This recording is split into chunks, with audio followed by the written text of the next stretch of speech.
Hello friends, नमस्कार दोस्तों। Knowledge for life group में आपका हार्दिक स्वागत है। वेलकम। तो दोस्तों, प्रीवियस वीडियो में आपने जो काइनेटिक एनर्जी है रोटेशनल वाली हाफ आई ओमेगा स्क्वायर और लीनियर वाली जो है kinetic energy half m v square, साथ ही साथ आपने जो वर्क डन है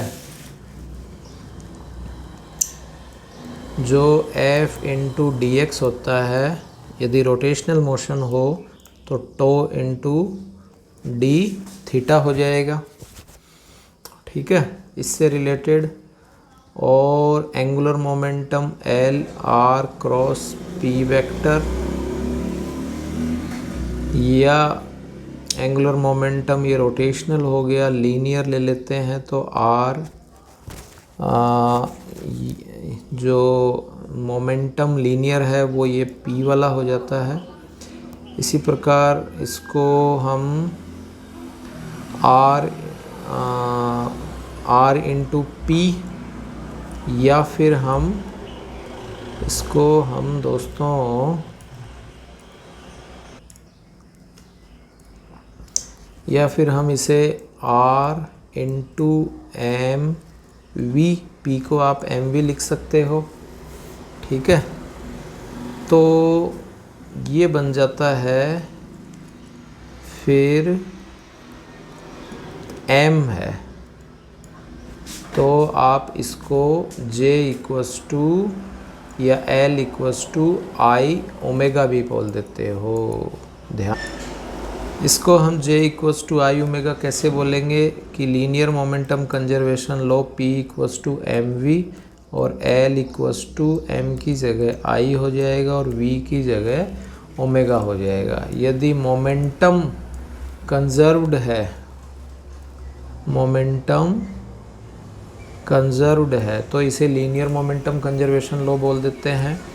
यदि एंगुलर मोमेंटम कंजर्व्ड है तो इसे एंगुलर मोमेंटम कंजर्वेशन लॉ भी बोल देते हैं। तो इस तरह से ये कुछ बातें थी जो हमने की थी। ठीक इसी प्रकार हम नेक्स्ट बात करें यहाँ, तो दोस्तों नेक्स्ट हम बात करें, इसमें हम रोटेशनल मोशन का ही यह वीडियो ले रहे हैं, रोटेशनल मोशन। और यहाँ हम दोनों ही प्रकार के ट्रांजिशन प्लस रोटेशन दोनों ही हम यहाँ लेते हैं, यानी ट्रांसलेशन। आराम से दोस्तों धीरे धीरे समझिए, कोई जल्दी नहीं है, सिंपल कंसेप्ट हैं। एक दो बार आप पढ़ोगे तो इजीली क्लियर हो जाएंगे। जैसे मान लीजिए यहाँ ग्राउंड पर कोई भी पर्सन है और यह एक आपके बॉडी है, इसका सेंटर ऑफ मास COM है और यह v वेलोसिटी से मूव कर रहा है। साथ ही साथ ये जो P पॉइंट है या फिर ये जो भी बॉडी है ये एंगुलर भी मूव कर रही है। तो दोस्तों इसमें होगा क्या, आप देखिए कि जब ये यहाँ था और यहाँ से जब यहाँ आएगा तो इसमें कुछ तो डिस्प्लेसमेंट होगा। जैसे मान लीजिए ये P पॉइंट यहाँ से यहाँ आ गया, X पॉइंट यहाँ से यहाँ आ गया, तो इसमें जो डिस्प्लेसमेंट हुआ वो तो VT हो जाएगा। ठीक है, प्लस साथ ही साथ इसमें जो P पॉइंट था वो P पॉइंट यहाँ से यहाँ आ गया। मान लीजिए ये यूँ इस तरह से घूमा और घूम के कुछ देर बाद यहाँ आ गया, यानी ये जो P पॉइंट है ये यहाँ से यहाँ आ गया। तो जब ये आएगा तो इसमें कुछ ना कुछ एंगल बनेगा, थीटा, स्वाभाविक है। और एंगल क्या है, ओमेगा टी है। एंगल कितना है, ओमेगा टी है। तो इस तरह से इसमें दोनों ही प्रकार के ट्रांजिशन होते हैं, रोटेशनल भी हो गया और आपके ट्रांजिशन भी हो गया। ठीक है, तो ये जो VT है ये डिस्टेंस इतनी कवर हुई है क्योंकि V होता है x/t। ठीक है, तो x क्या हो जाएगा VT, तो इतना इसने डिस्टेंस कवर कर लिया। ठीक इसी प्रकार ओमेगा होता है d/dt, तो d थीटा हो जाएगा ओमेगा इंटू टी के रूप में हो जाएगा। नेक्स्ट हम यहाँ बात करें कि कोई भी एक पार्टिकल है और जैसे मान लीजिए ये आपके जो अभी पीछे लिया है वैसा ही है। ये मान लीजिए P पॉइंट है, इसकी रेडियस R है और V वेलोसिटी से मूव कर रहा है, ओमेगा एंगुलर एक्सीलरेशन है। आपसे पूछा गया है कि जो आफ्टर टाइम t टाइम के बाद में कि इस P का डिस्प्लेसमेंट कितना होगा, डिस्प्लेसमेंट ऑफ P। ठीक है, लेकिन विद रेस्पेक्ट टू हम किस में ले रहे हैं, ग्राउंड, यानी SPG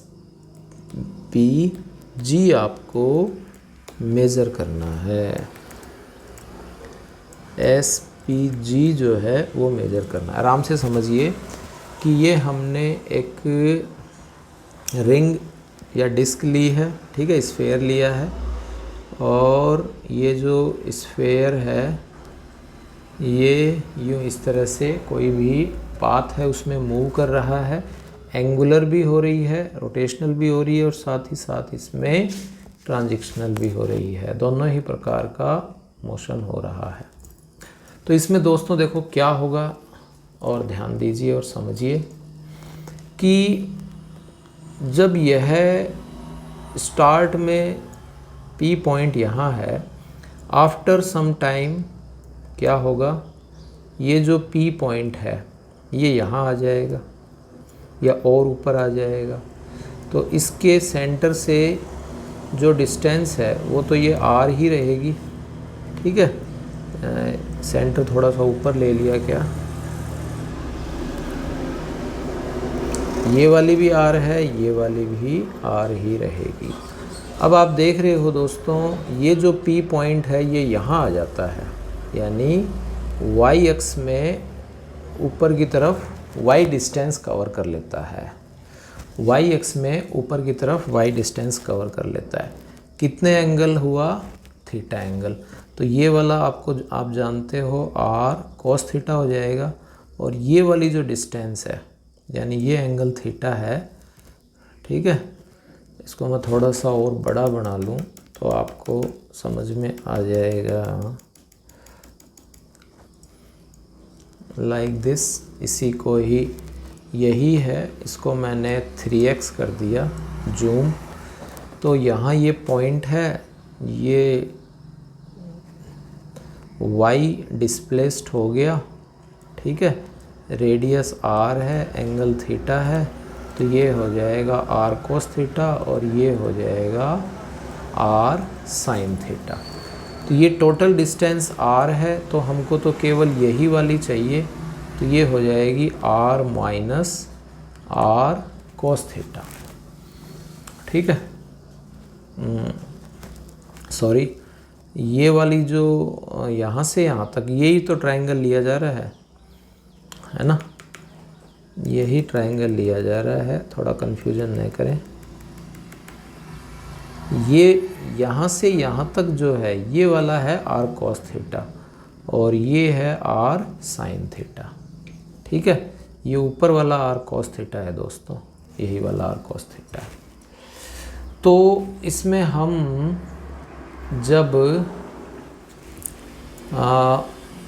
P का डिस्प्लेसमेंट ले रहे हैं G के रेस्पेक्ट में, तो क्या हो जाएगा वो देखिए आप कि SPG जो हम ले रहे हैं वो x अक्ष में तो VT और माइनस इसमें वापस आया है। यहाँ देखिए दोस्तों, यूँ है ना कि ये पहले P पॉइंट यहाँ था, फिर P पॉइंट यहाँ आ गया, मतलब कुछ ना कुछ अंदर की तरफ हुआ है। ये जो टोटल डिस्टेंस है ये VT है, और ये वाली जो डिस्टेंस है ये आप जानते हो R sin थीटा है। तो ये कुछ डिस्टेंस अंदर की तरफ आया है, तो ये हो जाएगा R sin थीटा, ठीक है, इनटू क्या हो गया I कैप, माइनस चिन्ह, अपोजिट डायरेक्शन। इसी प्रकार हम y एक्सेस में ले लें, तो y एक्सेस में यहाँ तो बिल्कुल भी नहीं है और यहाँ है, ये है ना। तो वही आपको क्लियर कर दिया था कि ये ऊपर वाला R cos ओमेगा t था, तो ये जो नीचे वाली जो डिस्टेंस है ये हो जाएगी R minus R cos omega t into हो जाएगी दोस्तों J cap, R minus R cos omega t into J cap हो जाएगी। तो इस तरह से जब हम रोटेशन ले रहे हैं, जो आंसर आया है उसकी हम बात कर रहे हैं, तो यहाँ हम सबसे पहले जो डिस्टेंस ले रहे हैं वो P पॉइंट पर डिस्टेंस ले रहे हैं सेंटर ऑफ मास के अकॉर्डिंग। तो फिर क्या होगा, SP माइनस SC हो जाएगा। क्यों? P पॉइंट पर और सेंटर ऑफ मास पर, P पॉइंट पर और सेंटर ऑफ मास पर, P पॉइंट पर और सेंटर ऑफ मास पर। अब ये जो P पॉइंट है ये भी ग्राउंड के रेस्पेक्ट है, और सेंटर ऑफ मास है वो भी हम ग्राउंड के रेस्पेक्ट में ले लेते हैं। तो ये जो P पॉइंट है ये जब हम ग्राउंड के रेस्पेक्ट में लेंगे, जो निकालना था, तो SPG इक्वल्स टू हो जाएगा SPC प्लस SCG, SPC और प्लस हो जाएगा SCG, SCG, ठीक है। तो ये एक बात ध्यान रखें कि ग्राउंड के रेस्पेक्ट में लेंगे तो सबसे पहले P पॉइंट का हम किसके रेस्पेक्ट में लेंगे, सेंटर ऑफ मास का, और फिर हम सेंटर ऑफ मास की वैल्यू निकालेंगे ग्राउंड के रेस्पेक्ट में। तो ये एक इम्पोर्टेंट आप ध्यान रखें। ऐसे ही हम एक और ले रहे हैं, सर्कल है, ये मान लीजिए O पॉइंट है, ये P पॉइंट है, ये C पॉइंट है, ये M पॉइंट है और ये N पॉइंट है। तो इसमें ट्रांजिशनल प्लस रोटेशनल दोनों ही हो रहे हैं। तो आपको इसमें बताना है वेलोसिटी। जब वेलोसिटी आप बताओगे तो इस पॉइंट पर, ठीक है, और किसी भी पॉइंट पर आप ले लीजिए, इस पॉइंट पर या फिर इस पॉइंट पर, VCOM ये तो दोस्तों फिक्स है, एक्स अक्ष में ही होगा, ठीक है।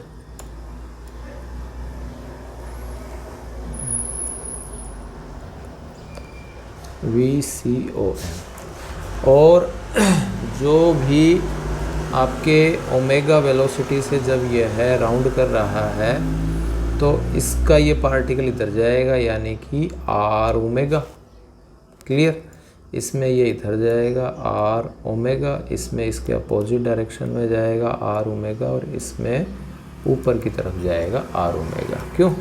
यानी ये जो वेलोसिटी है R ओमेगा वाली, ये टेंजेंशियल होगी। कैसी होगी? टेंजेंशियल होगी।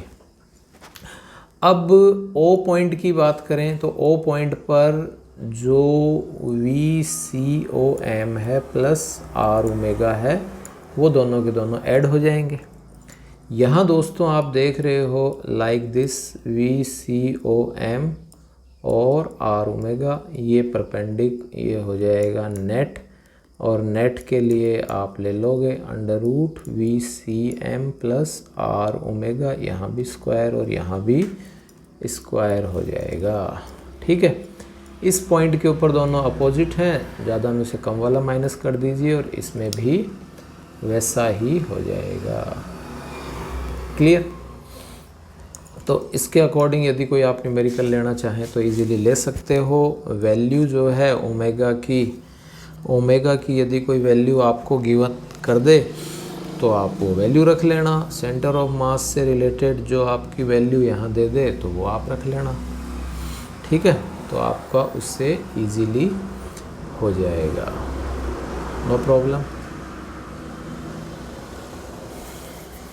तो ये आपको आसानी से क्लियर है, इसमें आपको कहीं कोई दिक्कत नहीं है। नेक्स्ट दोस्तों,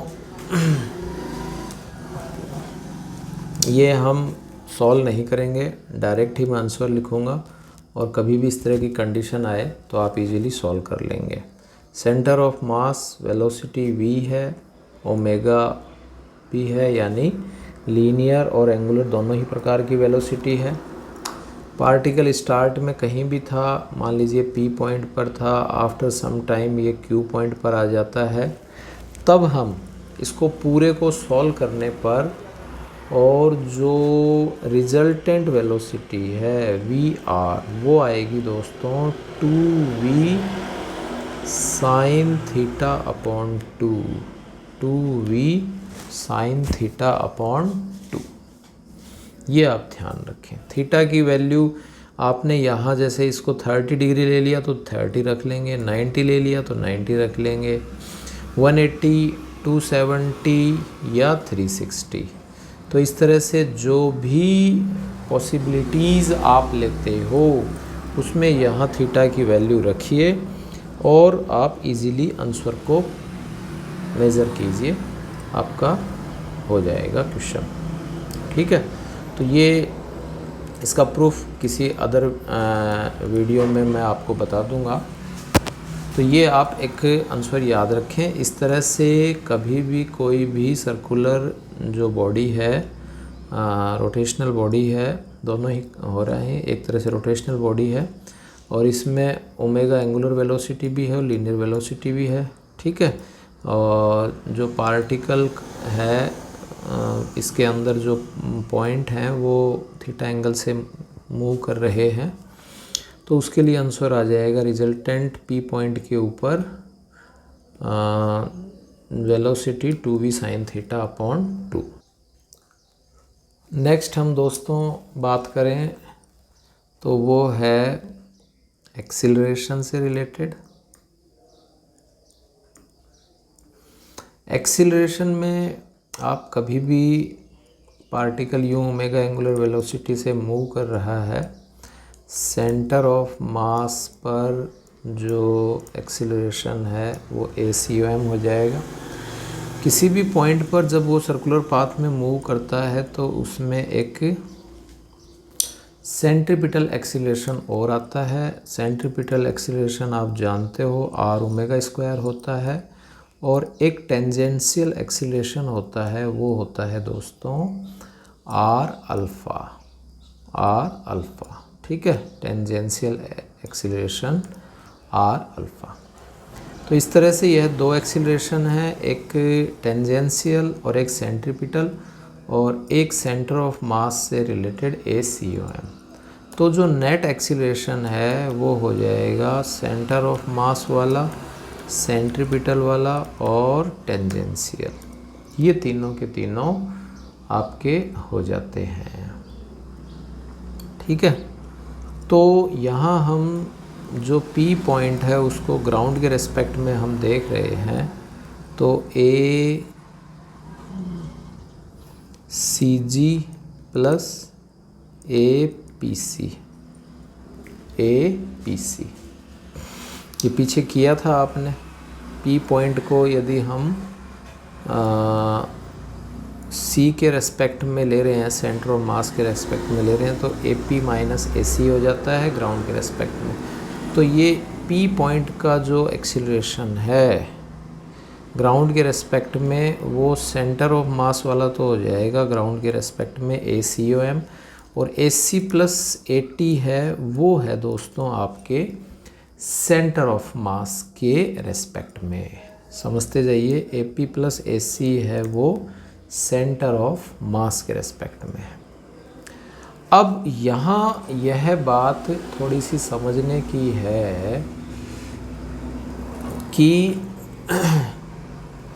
आपके कभी कभी ये ओमेगा जो है ये कांस्टेंट है, ठीक है, अलग से मैं समझा देता हूँ। जैसे एक तो आ गया 80 क्या आ गया R अल्फ़ा, और AC क्या आ गया दोस्तों R ओमेगा स्क्वायर। अब यदि ओमेगा आपने बोल दिया कांस्टेंट है तो वहाँ अल्फ़ा जो है वो d ओमेगा अपॉन dt होने के कारण ज़ीरो हो जाएगा। तो ये जो 80 है दोस्तों यानी टेंजेंशियल एक्सीलरेशन है, यही ज़ीरो होगा, सेंट्रीपिटल एक्सीलरेशन ज़ीरो नहीं होगा, क्योंकि ओमेगा तो यहाँ कांस्टेंट है तो वैल्यू आनी है। तो सेंट्रीपिटल एक्सीलरेशन ज़ीरो नहीं होता है, टेंजेंशियल एक्सीलरेशन है वो आपके ज़ीरो हो जाता है, ठीक है, टेंजेंशियल एक्सीलरेशन ज़ीरो हो जाता है।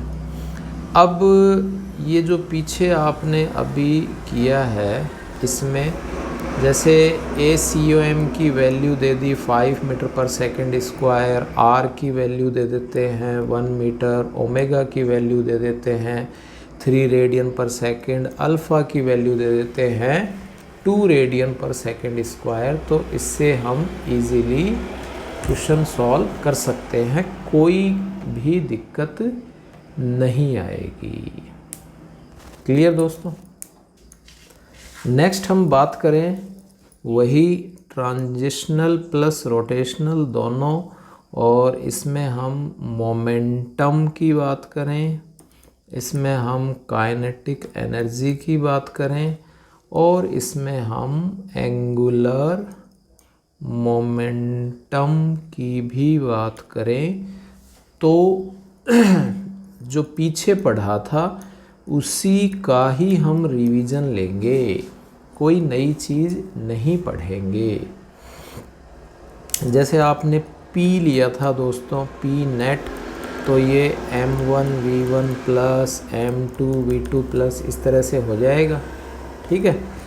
और M यदि सारे के सारे हम ले लेते हैं तो M into centre of mass VCM हम ले सकते हैं, ठीक है, जो P नेट की फॉर्म में आ जाएगा। इसी प्रकार काइनेटिक एनर्जी की हम बात करें तो ये पीछे भी क्लियर की थी, mVCOM का square plus half I omega square हो जाएगा, हाफ I ओमेगा स्क्वायर हो जाएगा, ठीक है। इससे रिलेटेड हम इजीली न्यूमेरिकल खूब कर सकते हैं। इसमें आप सॉलिड ले लीजिए, सॉलिड को घुमा दीजिए, सॉलिड का I2/5 mr स्क्वायर हो जाएगा, सेंटर ऑफ मास से जो है वो वैल्यू अगला गिवन होगी, m की वैल्यू आ जाएगी। ऐसे ही सेंटर ऑफ मास की वेलोसिटी दे दे तो मोमेंटम आ जाएगा, और मास दे दे तो, ठीक है।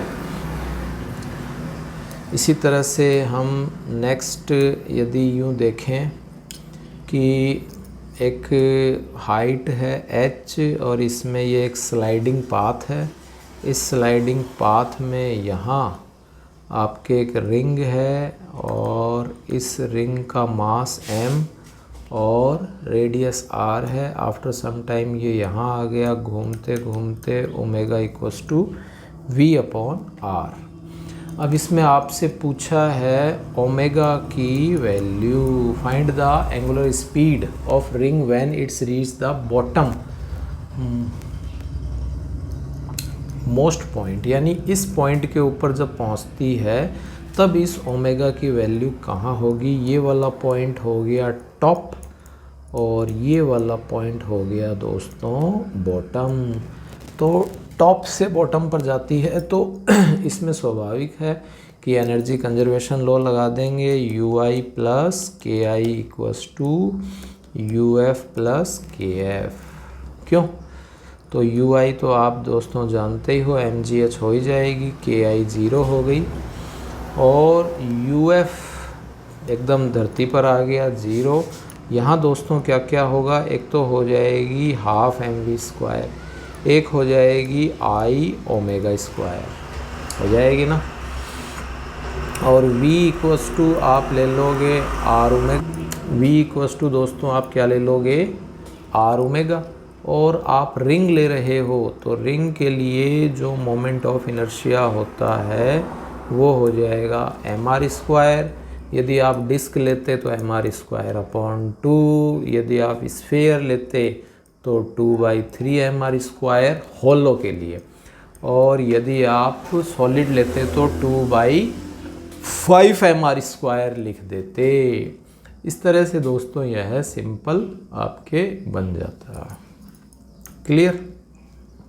तो इसमें वैल्यू रख देंगे, सॉल्व कर लेंगे। ऐसे ही जो हम लीनियर मोमेंटम, एंगुलर मोमेंटम की बात करें, एंगुलर मोमेंटम तो L इक्वल्स टू क्या आया था दोस्तों, R इंटू P, यानी R into mv centre of mass. साथ ही साथ इसमें I centre of mass plus omega और आ जाएगा, सॉरी ओमेगा मल्टीप्लाई में ही आएगा, सेंटर ऑफ मास इंटू, यानी L इक्वल्स टू RP तो होता ही है, प्लस यहाँ I ओमेगा जो है वो हम और ले लेंगे। तो ये दोनों ही जो आपके फॉर्मूले थे RP वाले और I ओमेगा वाले, हम दोनों ही यहाँ यूज में लेंगे, और ये रेस्पेक्ट में किसके होंगे, सेंटर ऑफ मास के रेस्पेक्ट में होते हैं। ये यहाँ ध्यान देने योग्य बात है। ठीक है, तो ये है RM जो है, R को हम लिख देंगे mv, V क्या है सेंटर ऑफ मास, और I mr² है तो ये भी सेंटर ऑफ मास से रिलेटेड है, और ये ओमेगा हो जाएगा। नेक्स्ट दोस्तों हम बात कर रहे हैं प्योर रोलिंग की। इस प्योर रोलिंग में हम इंट्रोडक्शन करेंगे, वेलोसिटी, एक्सीलरेशन ये हम समझेंगे। ठीक है, तो प्योर रोलिंग में है क्या उसको हम यहाँ क्लियर करने का प्रयास करते हैं। प्योर रोलिंग में दोस्तों ट्रांजिशनल प्लस रोटेशनल, बार बार आपको बताया जा रहा है, दोनों से रिलेटेड है। ठीक है, और साथ ही साथ इसमें पीछे जो आपने कंडीशन ली थी प्योर रोलिंग की, जैसे ये मान लीजिए x पॉइंट है, ये मान लीजिए y पॉइंट है, और ये z पॉइंट है। तो ये जो z पॉइंट है ये किसी न किसी जो अपने सरफेस है उससे कनेक्ट है। तो प्योर रोलिंग में यही है कि कोई एक पॉइंट है of contact, point of contact जो है वो रेस्ट में होना चाहिए। पॉइंट ऑफ कांटेक्ट कहाँ होना चाहिए दोस्तों, रेस्ट में होना चाहिए।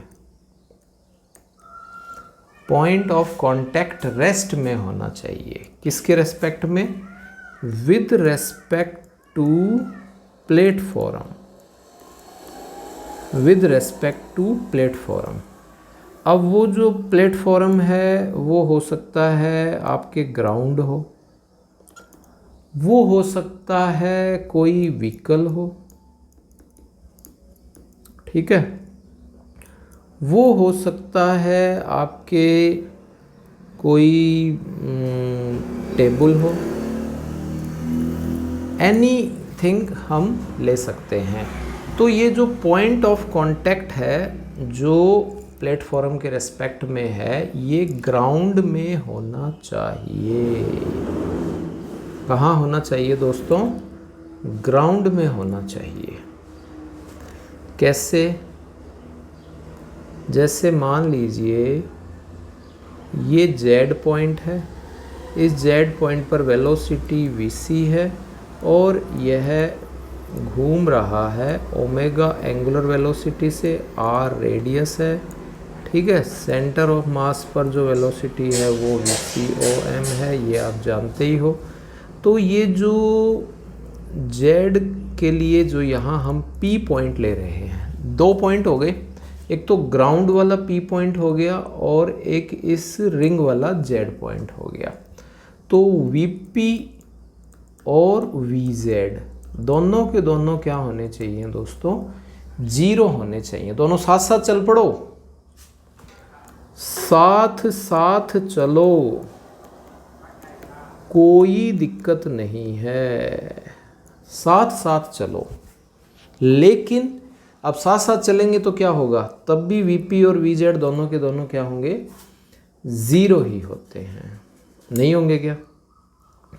तो इसका मतलब क्या हो गया कि VP 0 या VZ 0, तो VC minus R omega equals to 0। I think clear है। VC एक्स एक्स में, तो ये माइनस एक्स एक्स में, ये अपोजिट डायरेक्शन में, तो VC इक्वस टू हो गया R ओमेगा, तो ओमेगा इक्वस टू हो गया VC upon R, VC upon R, ठीक है।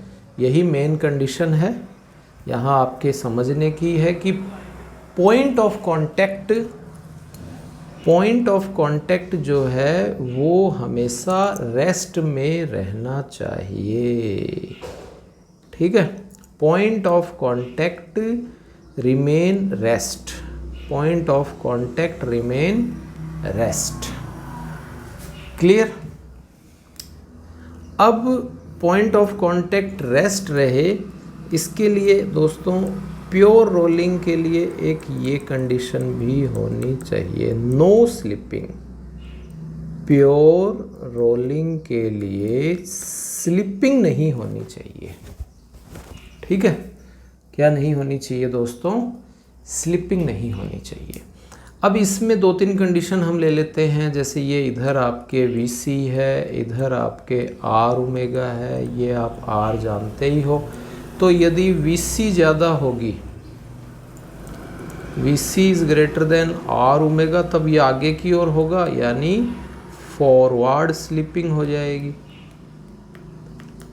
ठीक है। और यदि उल्टा कर दें, R omega is greater than VC कर दें, तब ये क्या हो जाएगी, रिवर्स स्लिपिंग हो जाएगी। तब क्या हो जाएगी दोस्तों, रिवर्स स्लिपिंग हो जाती है, यानी बैकवर्ड स्लिपिंग हो जाती है ना। इसको हम बैकवर्ड स्लिपिंग भी कह देते हैं। तो रिवर्स स्लिपिंग मान लीजिए, बैकवर्ड स्लिपिंग मान लीजिए, ये आपके हो जाती है। एक अदर मैंने अभी आपको चर्चा की थी, वो हम कंडीशन ले लेते हैं कि जैसे मान लीजिए ये आपके जो भी एक रॉड है, एक स्लाइड है ना, स्लाइड आपके कोई भी प्लेटफॉर्म है, और उसके ऊपर ये हमने एक क्या ले ली, डिस्क ले लेते हैं। ओमेगा एंगुलर वेलोसिटी से यह मूव कर रही है, तो क्या आएगा, जब यह इसकी R रेडियस है, ओमेगा एंगुलर वेलोसिटी से यह मूव कर रहा है, Z पॉइंट P पॉइंट दोनों के दोनों जा रहे हैं आगे O वेलोसिटी से। कहने का अर्थ ये है दोस्तों कि ये जो पूरा का पूरा सिस्टम है, ये एक साथ ओमेगा वेलोसिटी से मूव कर रहा है, यानी VP जो है वो भी V0 के इक्वल है और VZ है वो भी V0 के इक्वल है, तो भी यह प्योर रोलिंग होगी, तो भी यह क्या होगी, प्योर रोलिंग होगी। क्यों होगी, क्योंकि V minus R omega equals to not 0, ये हो जाएगा V0 के हो जाएगा। किसके इक्वल हो जाएगा दोस्तों, V0 के इक्वल हो जाएगा, ठीक है। इसको आप VP ले लीजिए या VZ ले लीजिए, जो भी लेना चाहें वो आप कंडीशन ले सकते हो। यहाँ हम ओमेगा की वैल्यू ले लेंगे, तो ये जो VZ है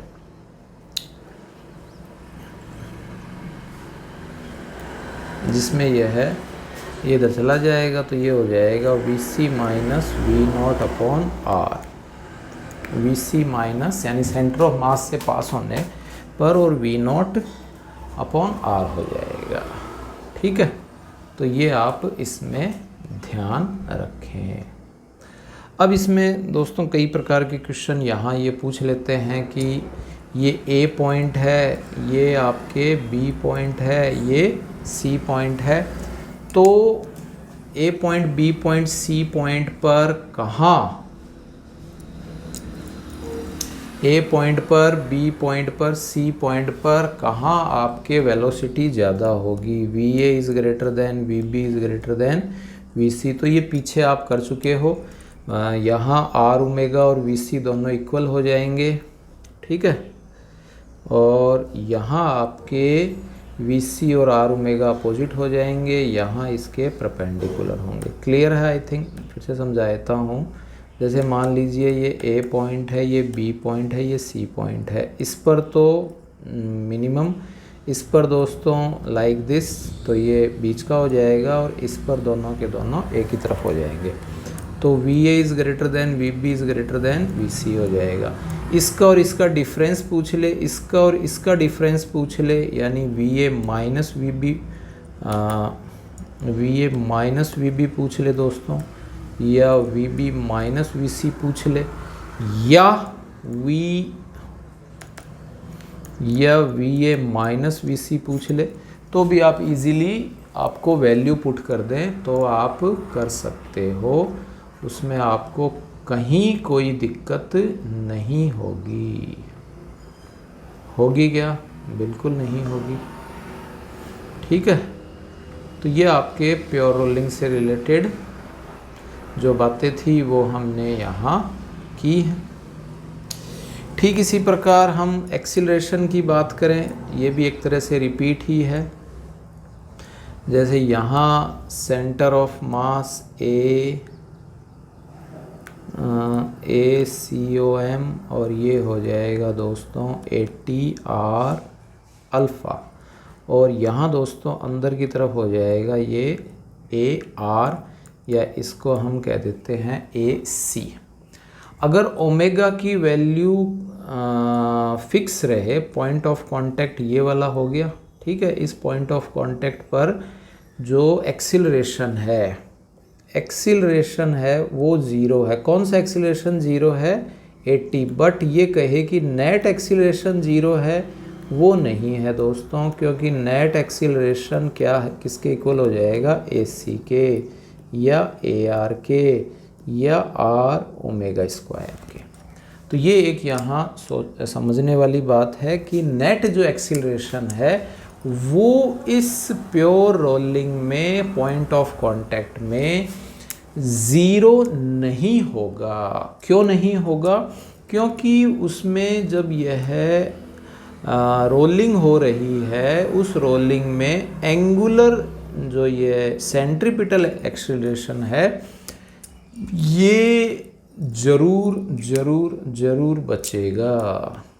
ठीक है, ये वाली आप यहाँ बात ध्यान रखें, और इनके अकॉर्डिंग आप जो भी क्वेश्चन करना चाहें वो कर सकते हो।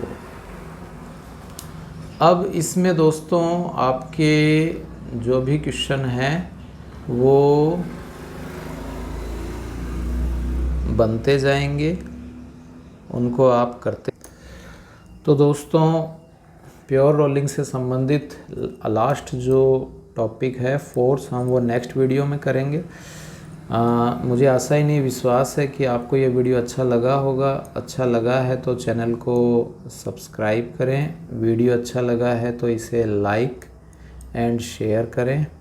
Thanks for watching.